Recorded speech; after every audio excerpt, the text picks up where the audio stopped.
কিন্তু পরিস্থিতি এমন পর্যায়ে চলে গেছে যে শুধু নাক না, আমার পুরো শরীরটাই জ্বলে যাচ্ছে। আমি তোমাদের দুইজনের অভিযোগই শুনব, কিন্তু একজনের সামনে আরেকজনের অভিযোগ শুনব। দুজনের অভিযোগ আমি ব্যক্তিগতভাবে শুনব। যখন আমি মিষ্টিরটা শুনবো তখন আসিফ তুমি থাকবে না, আবার যখন আসিফেরটা শুনবো তখন মিষ্টি তুই থাকবে। বুঝা গেল বিষয়টা? হ্যাঁ। খুব সুন্দরভাবে বোঝা গেছে। এত স্বচ্ছভাবে সুন্দরভাবে বোঝানোর জন্য আপনাকে অসংখ্য ধন্যবাদ দাদা ভাই। তুমি কিছু বেশি কথা বলো। জি দাদা ভাই।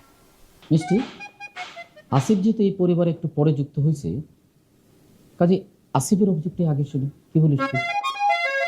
ঠিক আছে। তো তুই এখন এখান থেকে চলে যাবি, তোকে না ডাকা পর্যন্ত তুই আসবি, ঠিক আছে?